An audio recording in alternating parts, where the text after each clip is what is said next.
Bowling এ আগ্রাসন থাকবেই, আর তানজিম হাসান সাকিবের আগ্রাসনটাই তো তার মূল সম্বল। আর সেই আগ্রাসনটাই সম্ভবত সহ্য হয়নি পাকিস্তানের মোহাম্মদ নওয়াজের। আর সেই সুবাদে রণক্ষেত্রে রূপ নিল সিলেট আন্তর্জাতিক cricket stadium. Back of the হ্যান্ডে স্লোয়ার ডেলিভারি করেন সিলেট স্ট্রাইকার্সের তানজিম সাকিব। খুলনার নওয়াজ বোকা বনে যান, ক্যাচ তুলে দেন জাকির হাসানের হাতে। ঠিক তখনই উত্তেজনার সূত্রপাত।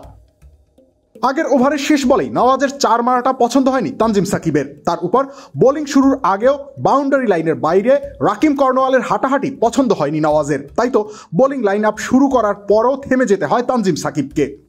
সাকিব তাই ফুঁস ছিলেন, ক্ষোভটা দেখানো শুরু করেন আউট করেই। তিনি আউট করে নওয়াজকে দেখিয়ে দেন ড্রেসিং রুমের পথ। বিষয়টা এমন, রাকিমকে নিয়ে খেলতে সমস্যা হচ্ছে তো খেলতে হবে না, মাঠের বাইরেই চলে যাও। ম্যাজিক হার্বাল টুথপেস্ট দূর করে দুর্গন্ধ সৃষ্টিকারী দাঁতের সমস্যা। দেখাও তোমার ম্যাজিক। এরপরই খেপে যান পাকিস্তানের নওয়াজ। দুজনের দিকে এগিয়ে আসতে থাকেন। দুজনেরই মেজাজ তখন চরমে, কেউই পথ ছাড়তে নারাজ। তখনই কাঁধের সাথে ধাক্কা লাগে দুজনের। তানজিম এমনিতেই নাচুনি বুড়ি, তার উপর আবার ঢোলের বাড়ি। লেগে থাকা আগুনে ঘি ঢালা হয়ে গেছে। দুজন ঘুরে গিয়ে আবারও তর্কাতর্কি লাগলো। ক্রিকেট মাঠে এই ঘটনা খুবই দৃষ্টিকটু। দলের খেলোয়াড়রা এসে পরিস্থিতি সামাল দেন। যাওয়ার সময় আবারও নওয়াজকে ড্রেসিং রুমের জায়গা দেখিয়ে দেন তানজিম। নিঃসন্দেহে এই ঘটনার জল অনেক দূর গড়াবে। বড় ধরনের জরিমানার শিকার হবেন দুই ক্রিকেটারই। রবিউল ইসলাম রনি, খেলা ৭১।